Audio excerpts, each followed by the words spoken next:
Afternoon, ladies and gentlemen. This Memorial Day weekend, which is really celebrated, is coming Monday, but a lot of people got the early start.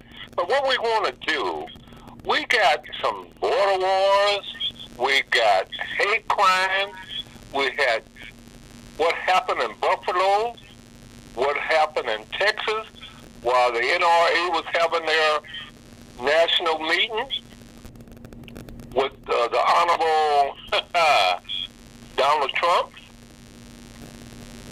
and we'll go from there. But in the first place, we're talking about Decoration Day back in 1866, right after the Civil War, then 1868. But let's go to our Honorable... I hear something in the background, but let's go to our Honorable Scott Owens about hate crimes. Hold on, please. You guys go ahead. I don't know why somebody's knocking on my door. Go ahead. You guys go ahead. Well, this is Scott Owen, and I can't fathom why these people are doing this. These hate crimes, the Buffalo shooting and the one in Texas. It's just mindless. Not sure what Mr. MC would like me to say about it, but there's no rhyme or reason to it.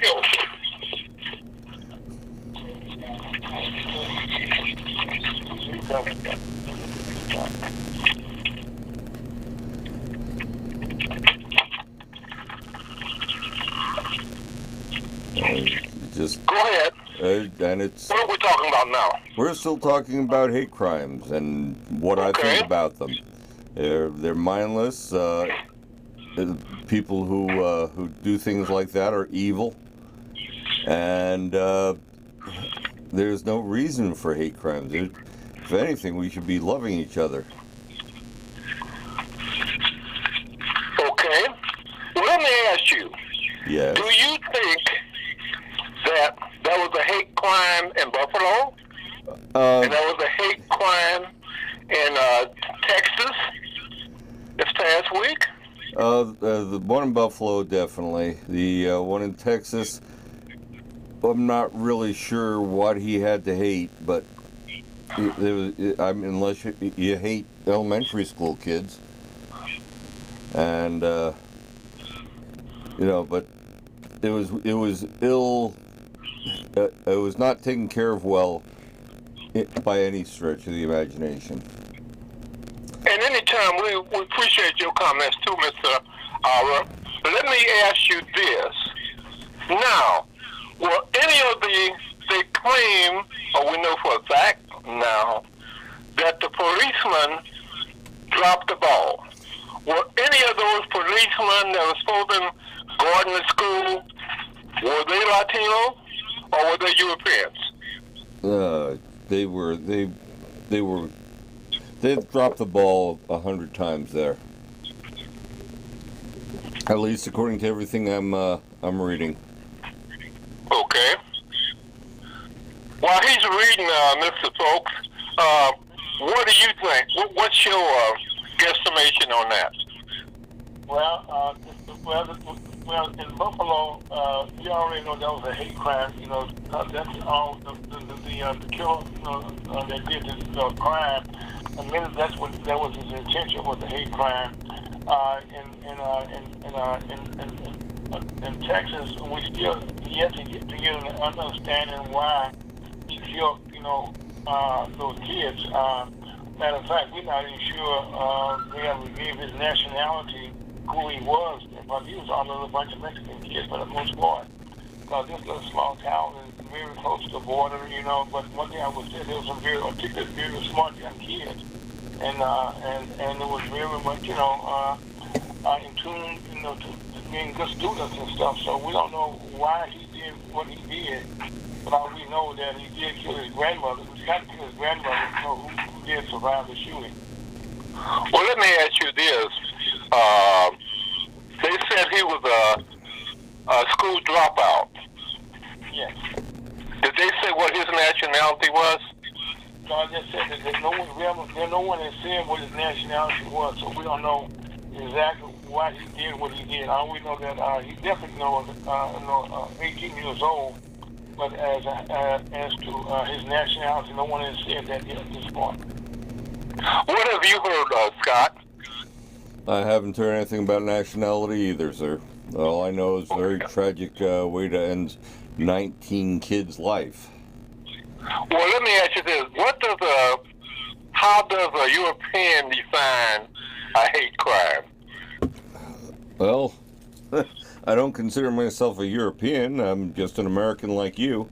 But I define a hate crime as something that is done to another person, or any other person really, that is different from you, just because of the difference. Okay. And they say it's just like back in the Civil War, we had black folks that fought on both sides. Yes, we did. Uh-huh. And we had white folks who were fighting for the end of slavery. Right. So, you know, it was on both sides. You're right. And you know, throughout the wars, I mean, World War II, we had the Tuskegee Airmen, and the Buffalo Soldiers, and other people that were very brave and fought for the United States. Mr.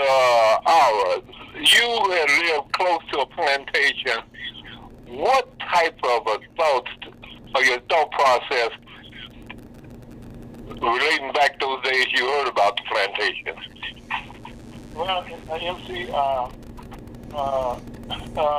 far as me, I was born on a plantation, but on the plantation, you know, my mother on her side, she was born on a plantation, but I was raised in a regular city, you know, which was the third largest city in Mississippi at that time, Vicksburg, and there was no, you know, any thoughts, okay, about people being different. Some people had that, people didn't, and we were kind of lucky to have generation that we had, you know, most things everybody had, you know, that caused us normal everyday people. Well, you know, we talk about plantation, we talk about slavery. We also, a lot of people are capitalizing off of slavery by making them tourist attractions. We can go down Mississippi, we can go all over, that they are now tourist attractions to draw people in. Well, MC, I think that it's not necessarily addition to, I mean, the Civil War is that there were two people who were fighting for two different causes. It wasn't necessarily totally, it was about that, about cotton. It was about the workers they needed to have. You know, the people who had money, okay, and the blacks, you know, were not involved. And you know, like God just said, I agree. We fought for both sides there. So it wasn't a thing about that. It was about people who wanted to own slaves. That was the one that was basically for the war. Okay, we're talking about going back 1866. We're talking about going back 1860. We're talking about Decoration Day to now Memorial Day. And the same token, while we're looking that up, we'll see if we can get our invited guests on the line. But I think we can just go ahead and talk about Memorial Day or Decoration Day as we see it today. A lot of people take their time out to go to the cemetery to put flowers, wreath, or whatever on their loved ones. Let me say this first one, okay? My father, okay, fought in World War I, and he was buried in the cemetery in Vicksburg, Mississippi, which is a national memorial. And matter of fact, we put wreaths on his grave. Matter of fact, he was as a veteran. We put flags on his grave every year. And so right now, I honor any veteran who fought any wars, from the Civil Wars, from the World War I, World War II, Korean War. We had the Vietnam War. We had the war in the Middle East. All those veterans are the ones that we're honoring right now on Veterans Day, and that's what the Veterans Day, the Memorial Day, is about. Honor people who have fought for our country, and that's what this day is all about. Well, let's go back. You said your father fought in World War I? Yes, he did, sir. Okay. Are you familiar with the Elaine situation that happened in Arkansas? I know. I'm not hearing anything about Arkansas other than what I learned from you on this program. Well, they said approximately about 150 World War I black veterans, they were sharecroppers in Elaine, Arkansas, whereas they wanted 75% of the profit. And the people, the real Klan, didn't believe in that. They murdered all of them, and nothing has been done to date. Now, someone would check with the Arkansas A&N in Pine Bluff. The history teacher probably can tell you about what happened in Elaine. Now, we can also talk about what happened in Ketcher, Arkansas, what happened in the Black Wall Street in Tulsa, Oklahoma. But not only those cities and states, but this is something that's been occurring all over. What is your background or your thought process on these situations that you probably heard about or read about? Then we're into the 1619 project, and coming up in September, we're going to have some very state-of-the-art workshops dealing with that and other prominent things, we think, as it relates to people of color, but not only people of color, but people in general. Well, MC, I consider myself not an expert in don't consider myself an expert in knowing about the wars are really tight. But what I what I know about Arkansas, like I said before, I learned, listening to your show, where you had on several professors on your program as well as some historians there, and we had listened to talk, like Michael Anderson, another young man, Mr. Bay, who had talked about what they're doing in Arkansas as far as slavery, as far as even the black folks, black people land, and put it to the use. So I'm not familiar otherwise than that. About very little about how. Matter of fact, in Vicksburg, Mississippi, where I grew up, was it was very much in a Confederate city, and in there, we had Confederate flags all over the place, and that's where one of the greatest wars that when the Civil War was lost, where the South was. Actually, in Vicksburg, when they lost the war there, when they were expecting the North to come up the river, come up the river to invade Vicksburg, and the general went around. If you know your history, he came into Vicksburg from the rear, and they were caught totally off guard. They thought Vicksburg was on a hill that they could not. They were somewhat invincible because they could go up the river, and they were attacked from behind. And that's where one of the greatest losses would contribute to the defeat of the South in the Civil War. Okay, before we're gonna go to Mr. Scott Owen, but before we get to that, in New Orleans at the National World War II Memorial, they have information on the Navajo Indian tribe broke the code in World War II. Also, they had 860 black female postal workers because of racism wasn't allowed to deliver the mail, and they broke through that. Now, let me ask you, Mr. Scott Owen, you got a very important seminar that's going to take place next week. tell our audience what's going to take place and who are you targeting? Certainly. The group, the Disabled American Veterans, which is a lobby for all veterans who are disabled.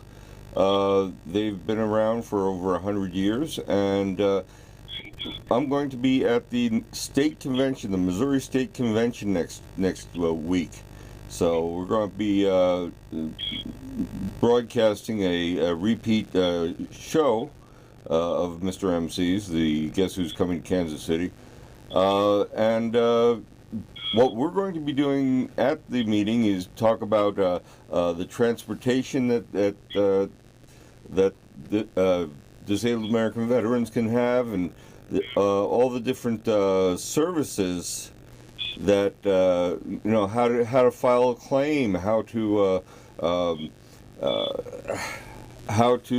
file an appeal, what we can do to help with the lobbying of Congress and things like that.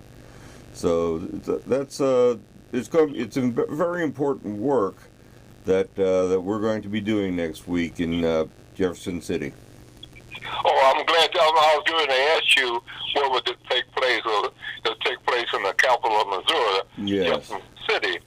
Okay. Let me ask you. Each president normally comes in and announces who is Secretary of the VA Veteran Affairs. How do you rate our present Veteran Administration as compared to the previous one with Donald J. Trump?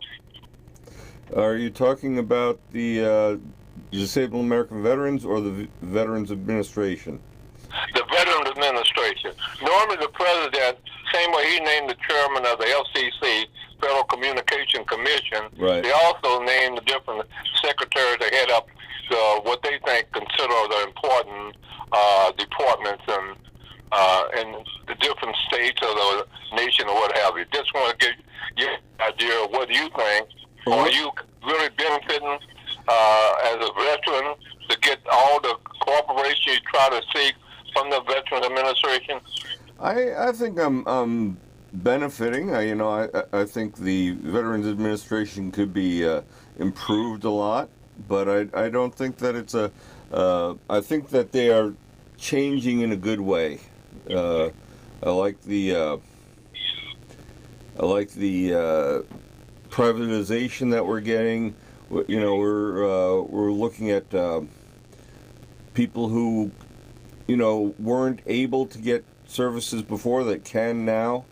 The adjudication system is getting better, where they're including more people, and it's one of those things that the VA is there. I mean, Lincoln said that we needed to take care of the widows and the children of those who bear the brunt of war.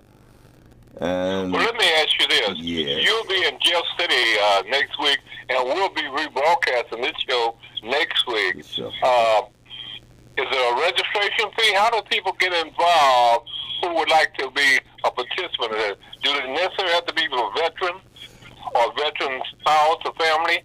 the bylaws of the DAV does say that you have to be a veteran of any war, of course, or any time. But you go to DAV.org, you can become a member of the DAV, and any service officer from a DAV or American Legion or whatever can help you with your claim. Get a little bit of compensation for documented maladies. That's all you really need. Just I'm the service officer for Chapter 53, which is the greater St. Louis area, not including the city. So okay, if you just tune in, you listen to Guess Who's Coming to Kansas City, and we're talking to two old pros on the line, both located in Ferguson and St. Louis, Missouri. But I want to know from each, either you, Mr. Fowlkes, or you, Mr. Scott Owens, what does a person have to do to benefit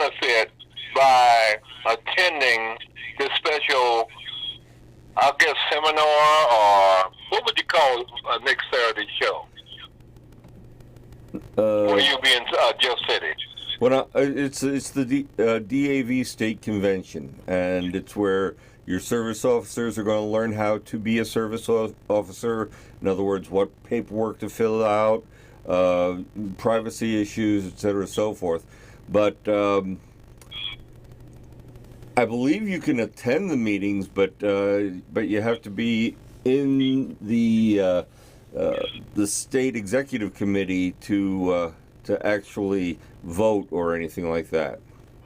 Okay, that's for the voting process. Yeah. But also, veteran spouses, they're able to attend it too, but they just can be in attendance, right? Well, yes, or if you'd like to become part of the Disabled American Veteran Auxiliary, I think that's under the DAV.org website as well. Mr. Fowlkes, about that we know of that you're a veteran, how do you feel about this? Do you think... No, I'm not a veteran. No, I'm not. However, Mr. MC, you're a veteran. Yes, I am. Why don't you tell us about your experience? Okay. I've gained a lot by being a veteran, and they have served me well in a lot of situations.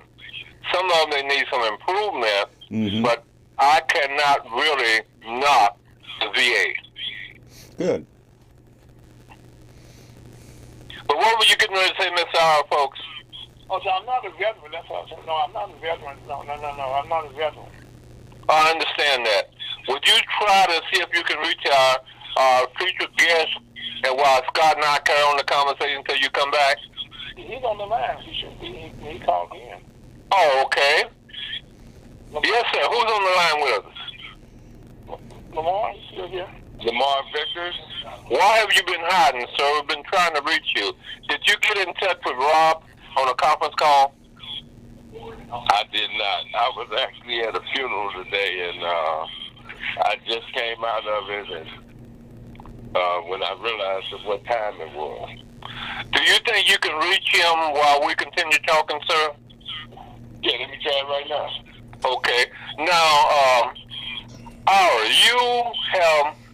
you've been beneficial to veteran and non-veteran or people in general. What is your targeted market? The veteran commerce, we work with, the black business and business in general here in the state of Missouri, as well as business around the country, and what we do, and we pretty much target young business owners, old business owners, and what we try to do is provide information and see businesses how they can be more profitable in either some case how to start businesses. And so we have a market that that we have pretty much, and we have a lot of veterans themselves be introduced to how they can possibly become get loans and stuff for their business and stuff like that. Yeah. Well, I know you don't just cover the state of Missouri, but one of your projects you got working and trying to get that rolling is down in Haytown, Missouri. Yes, we have a project in Haytown, Missouri that we started a little over a year ago, where our goal is to create a 5G experience hub in the rural area. And by that we mean is that in the rural areas we are trying to bring the 5G technology into the rural area that building some housing, which is building 30 affordable housing units, supermarket, a laundromat, and also some commercial retail space. And in that area in Haytown, Missouri, we've been moving forward with the city of Haytown, with a gentleman there with the library, and also with Mayor Lisa Green. And they're very supportive of what we're doing there. And we have several of our members, Mr. Marvin Cobb, Mr. Lawrence Wood II, who've been, chamber members and very active. Also, so we have all of our members there, Reverend Larry Brown, and several of our members who have been working very diligently, and Mr. Keys, and I go down the list of our members and stuff, who have worked very hard with us. And another gentleman by the name of Mr. Donnie Green, is about to invest in the creation of starting a 5G Technology Institute in Hayti, where he's in the process of buying land now for that also. So we have quite a bit of activity going on in Hayti, and what we're doing there is trying to create jobs in Missouri. In Missouri, we don't have a lot of black businesses. We got a lot of black businesses, okay, but they're not, the kind where they are, of a magnitude where they could be some major employers. And most of them, hire less than 100 people, but right now we're trying to change that by, working to do that. Okay, thank you. Thank you. If someone wanted to become a member or somebody wanted to find out more about the Missouri Black Chamber of Commerce, how might they do so? They can find me on my email address is IRAFolks, IRAFolkes @yahoo.com. That's IRA, folks, FOWLKES @yahoo.com. You can get in contact with me, and I'll reach back out to you, and we'll provide you whatever that you need, and hopefully you can come to one of our great members. Okay, do we have Mr. Vickers back on the phone? Yes. Rob is actually out on his bike, and he got to get with Scott or Mr. Owen. Yeah, I'd be glad to ride with Mr. him. Owen got a tricycle. What do you call it? It's a Can-Am Spider. What we're talking about, Lamar, tell the people about your group. I know we had you on this show before. What is the name of it? Keeping the committee on guard? Well, I'm the co-founder of KCOG, means Keeping Communities on Guard. We are currently participating in the utility and the rental assistance program. Our position in that is we were listening to United Way and all these different people talk about the fact that they were going to have these programs available for people, and all they had to do was go online and do this and this and this. And we was like, but what about all the people who can't go online? So we are servicing those who don't have the ability or the accessibility to go online. Then we also participate in the food giveaways. We have been since COVID started. We actually was doing it a year before COVID. And, we've been doing that. We also were participants in the redistricting of the neighborhood boundaries. And we were successful in lobbying to get our district, your district, and the 3rd district pushed west. They were trying to, Blue Hills traditionally started at 47th Street. Well, from the last redistricting, they moved it up to 51st Street. And this redistricting, they was going to move it again up to 55th Street. We said, no way, no how. You take us west. They said, but if you go west, you're going to include all of these other voters from the Plaza and the Westport, and you stand the chance of one day maybe even having a white city council person in your district. We said we accept that challenge because going west, what it does is it increases the median income of the 3rd and the 5th district. And so it's our obligation and responsibility to increase the voter turnout. Because we said to them, look, it's real simple. Only 5,000 new voters are in the 5th district now. But it's 25,000 that are already registered to vote that just haven't voted since Obama. And don't vote unless it's a presidential election. So now we are in the process of putting on our first Get Out the Vote rally of this year. And let's see what else. Right now we are participating. Brandon Ellington introduced an initiative that would empower local organizations to be able to go out and get funding and get support from the cities.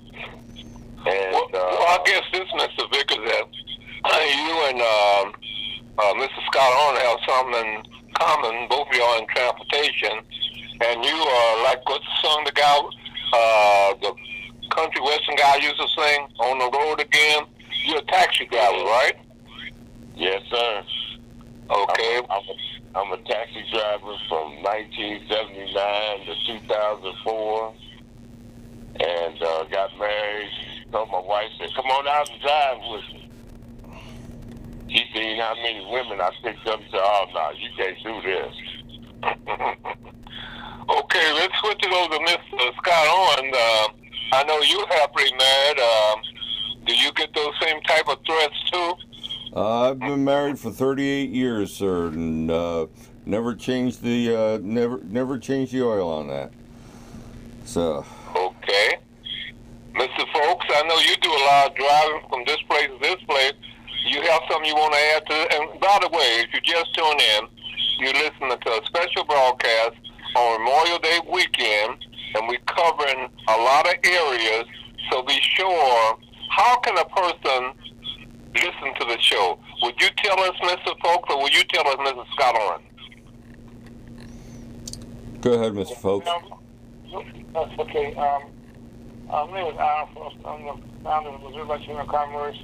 We host a show every Saturday from 1 to 3 since 2015. And the way you do that, we can be found on Ferguson, USA, HotTalkRadio.com. That's all one word. Ferguson, USA, HotTalkRadio.com.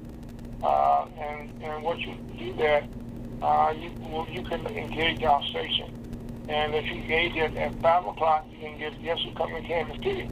By going to Ferguson, USA, HotTalkRadio.com. You also can hear it on Facebook and YouTube, and also on Twitch, and also on our website also. Originally, Mr. Vickers, we wanted to talk about Memorial Day weekend. I know that's a busy weekend for you, but what are your thoughts on Memorial Day, formerly Decoration Day? You know, I tell you, I believe that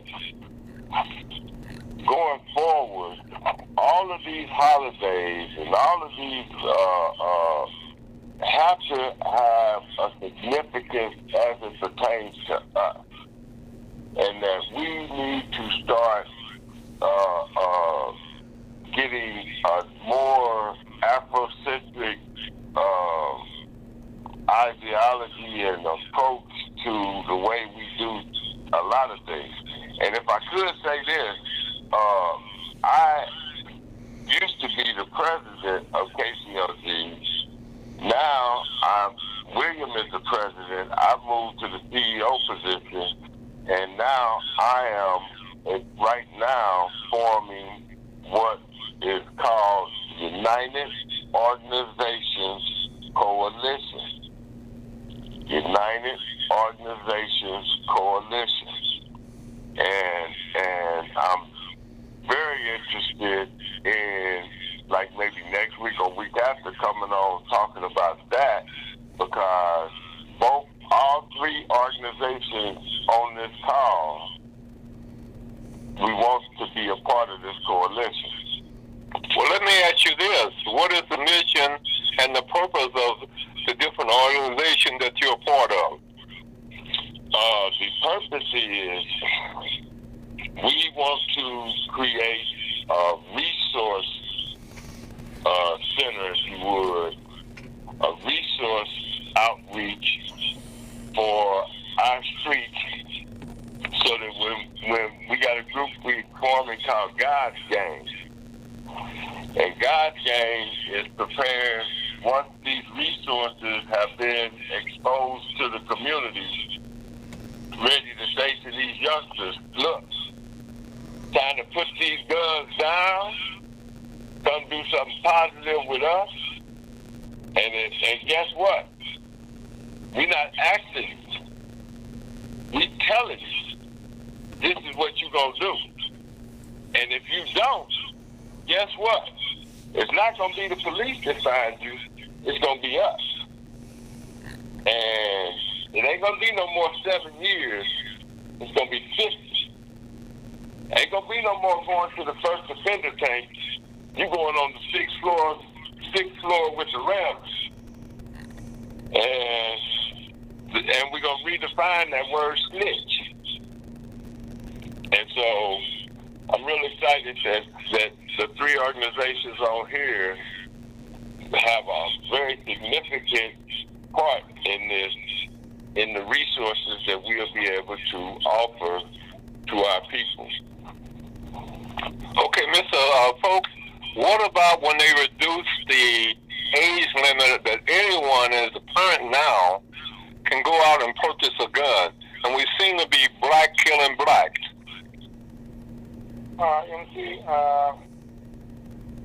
Missouri has some of the most liberal laws in the country. And right now, anybody 18 years of age can buy a gun. And most of those laws that we're talking about were created by our legislator, who was our Republican governor in the last 7 years. And right now, these guns in most states, especially Kansas and St. Louis, has been very detrimental to our communities. And right now, the rural communities right now are dominating our state legislators. And in the rural areas, the gun carrying all the time is no big deal. They carry most of rifles. But the handguns is becoming guns of choice. And that's what really creating havoc in all our communities right now, in our schools, on the street. And people, the kids finding guns and kill themselves. And that's why, to me, it's a bad idea. The laws were changed. They were not thought out, and it's a bad idea because we're proliferation guns now in our communities, and it's not good for us.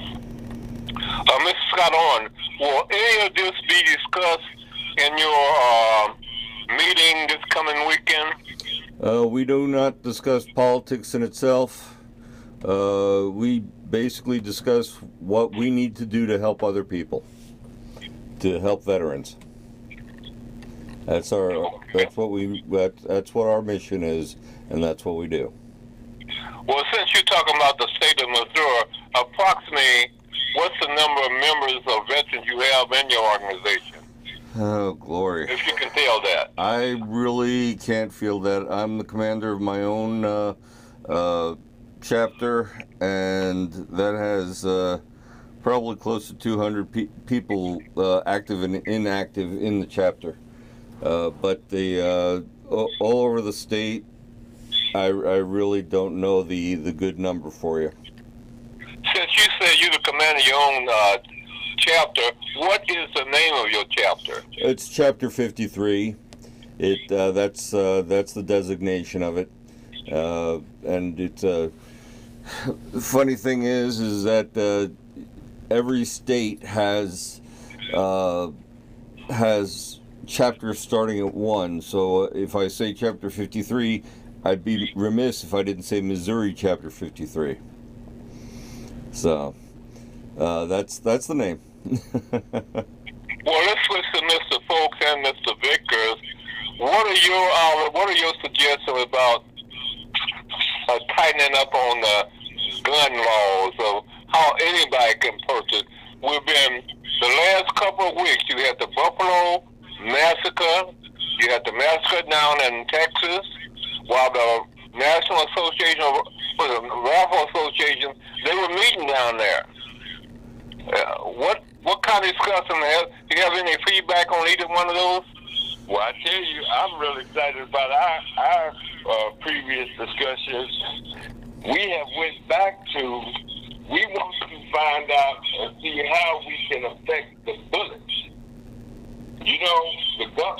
the gun laws and the gun State your name too so people know who's talking. This is Lamar Vickers with KCLD. We just Thursday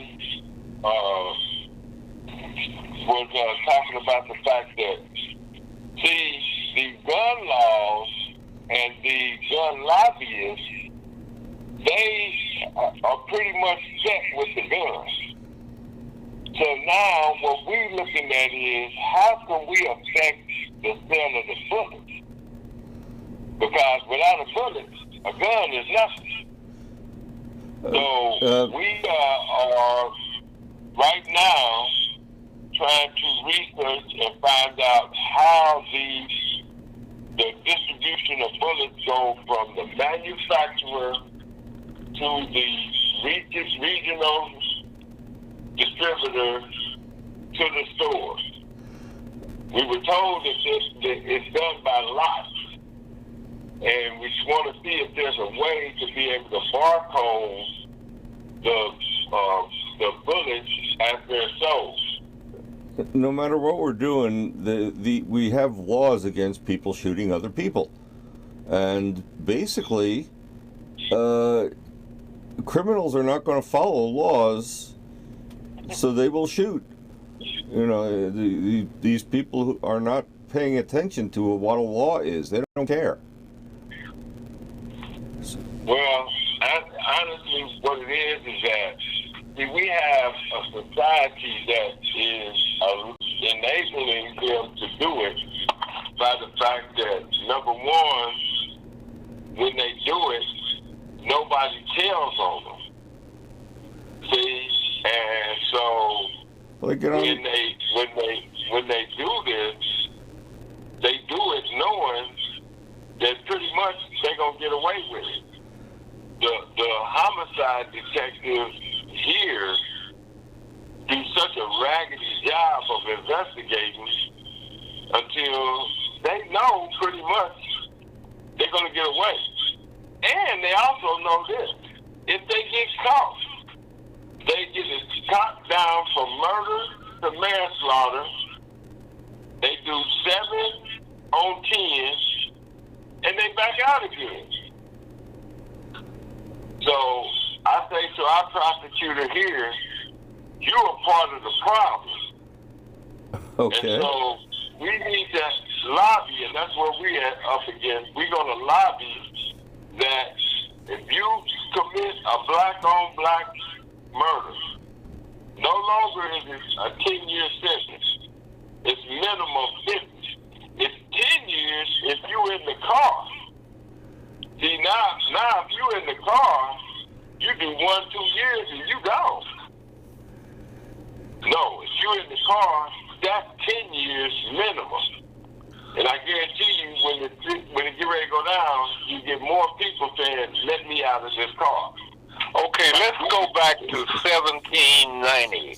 That's when they said because of the landowners, they created the Second Amendment. How do each one of you gentlemen feel about the Second Amendment? Honestly, I don't have a slight idea what the Second Amendment consists of, so I'll have to pass on that conversation. Okay, the other two is open.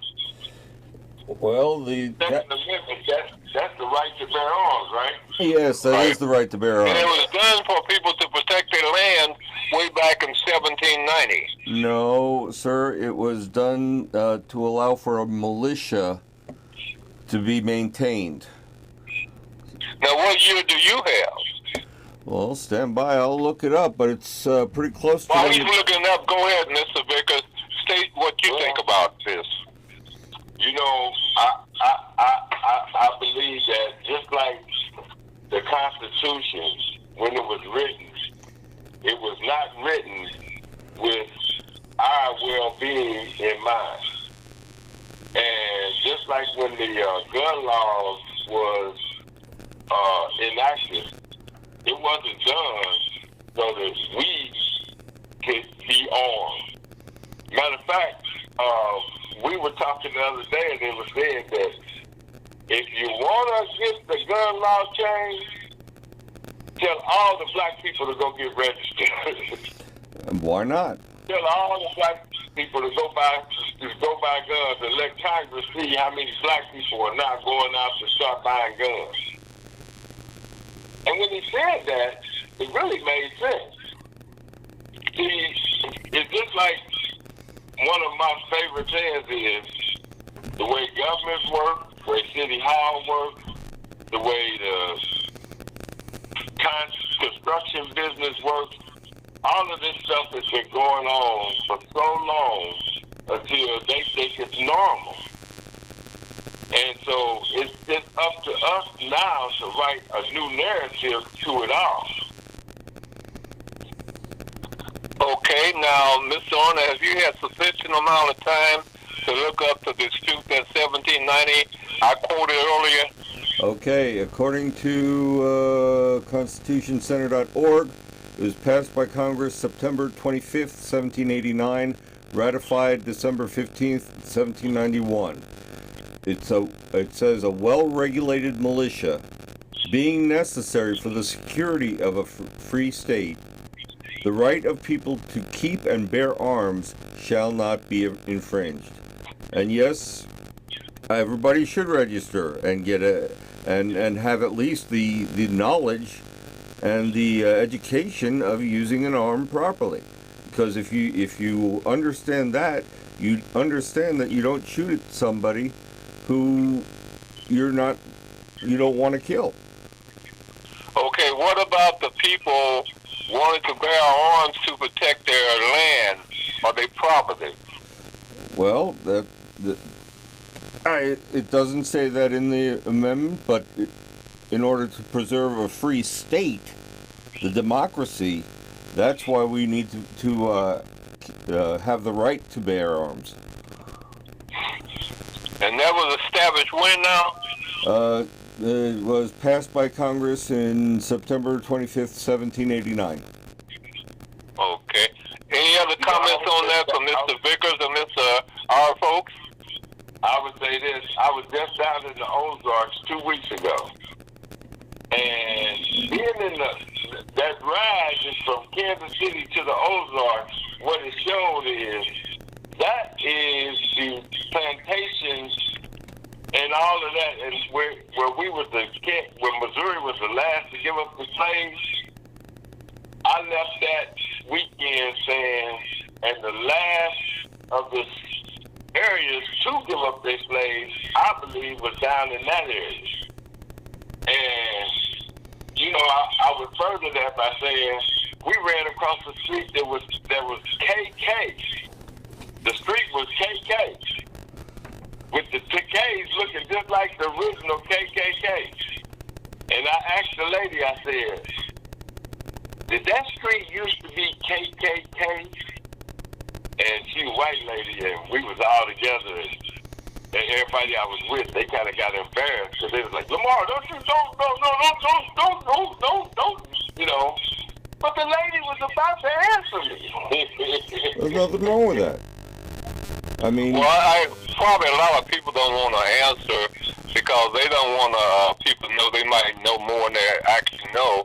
But I used to go down in Clinton and what have you, in all parts of Missouri when I worked for the Kansas City plant, and they had these militias organizing handguns and the whole ball of wax. Back then, that was from 70 to 78. 1970 to 1978. I no longer believe when they say that Missouri was the last to give up their slaves. I used to think they were talking about Kansas City and St. Louis. No. No. And I believe it starts around Higginsville and works its way, I guess that would be east. Yeah, Higginsville was approximately about 40 miles from Kansas City, Missouri. I believe so. That was a very enlightening weekend, and even to the point where all of those people live all those different places, and they got one church in the middle of nowhere, and you can see everybody 30 minutes away, an hour away, they migrate and come to that one church. Okay.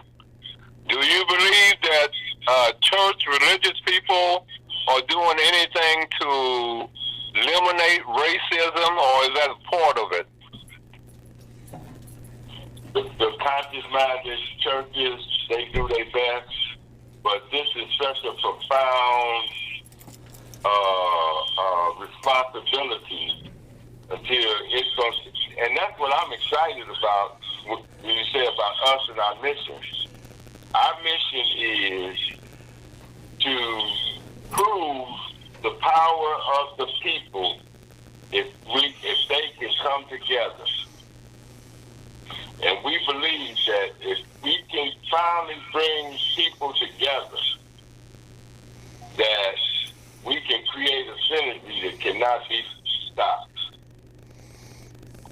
In case you just tune in, we're into our last 10 minutes of this show, which will be rebroadcast next weekend.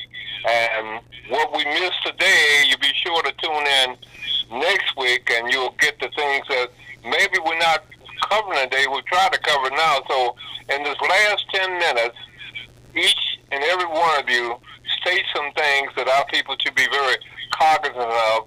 More importantly, when is the next time people will go out and vote? Well, in the state of Missouri, the next national primary is in August for people to vote for our state and federal positions. Those people running for the Senate and people running for the be nominated for the congressional seat that's just been redistricted most recently. And those are elected, and also for your state representatives and for your state senators. And those are elected for your municipal workers. Those are different times, but right now your state workers and federal workers, they all be taking place in August. I know, Mr. Owen, you say that you guys don't get in politics, but on the same token, I'm quite sure, do y'all push to get people registered? Yes, we do. I mean, we promote Americanism, and part of Americanism is getting out and voting, whatever your opinion is. I know, Mr. Vickers, you had the two, my city councilman, and then her husband, about redistricting and things like that. Can you kind of tell us where you are on that? When they said, will Emmanuel Cleaver be protected? Or they said Denise Davis over in Kansas, they were trying to, and all this goes to the Secretary of State, right? Where they control it. Missouri is a red state. No, you see, the state map was being drawn by the House, the Senate, and the representatives in Jefferson City. And the answer to your question, Mr. Cleveland seat will be protected. Okay. Now here's the kicker to that, though. The Cleaver, as it turns out, had so much power that they couldn't do his seat. But every other seat that they can get a hold to, like Sharice Davis, she's in trouble. See, she didn't have the political clout that Cleaver had, but consequently, Kansas, they just did what they wanted to do. You mean Sharice Davis, right? Oh, yeah, she's in trouble. And a lot of the Democrats across the country are going to suffer the same fate. And the only strong turnout is going to be able to affect the change that they put in place. And I say to you that we are embarking and it's wonderful to know that I was going to be on the call today because I said to them Thursday, see, we need this to be a statewide movement. We need the Jeff City to realize that all of a sudden the people in the inner city are waking up. and that they are starting to vote. And I wanted to see numbers in August and November that they have never seen before. You know, you say that Councilwoman Therese Davis is in trouble. What is her boundary for her to remain as a congressperson in Wyandotte County and et cetera? Is Bonnet Springs connected to that? I don't know that, but I just know that I've been in Congress, been in meetings where they weren't just talking to me, where they were discussing that. And I also say to my brother on the call that we do nonpartisan get out the vote rallies. We do have sometimes have people who are running to come and speak, but we're not there endorsing anybody. What we're endorsing is your God-given right to vote. Okay, as we get ready to close out, and I'll have something to say, but let's start with you first, then Mr. Scott, and then Lamar Vicker, and then I'll close it out. Well, our first Missouri County Congress, we wish that everyone has a safe holiday weekend. Please wear your face mask. COVID-19 is still alive and well. And then also enjoy with your families and hold your loved ones close to you and pray for those people who have been involved with the shootings around the country and that there be no more. Next person. I'd like to say, please remember what Memorial Day is. It is not the day to remember veterans. It is not the day to be happy. It's a remembrance of those who have passed before us, who've given us what we do have, whether we like it or not, and those who signed the check and said that it's okay if I have to die for my country. Mr. Vickers? I just want to say to everybody, I echo everything that was said before me. Have a great holiday weekend, and just know that it's time to go to work. And when the next couple of times that we come together, we'll be talking action steps as to how we're going to go about accepting the responsibility of changing the current culture of our community. Okay, this is MC Richardson, the chairman, the CEO, and the founder of the United Minority Media Association, the host and the moderator of Guess Who's Coming to Kansas City on September the 16th and 17th. We have a theme. The theme is a September in Kansas City, so that's when the Midwest Southeast Regional Conference will be held in Kansas City at the Embassy Suite. Anybody want to seek information or get more detail, call 816-822-8866, or the mobile phone will be 816-694-2273. And we're looking for people to participate. It's twofold. We'll have a family reunion for some, and other people we're looking at is at-large board members.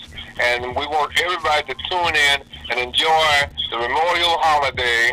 And next week, you'll hear the same thing, that you won't be able to call in and say you enjoyed it. We just take it for granted that you do. With that statement,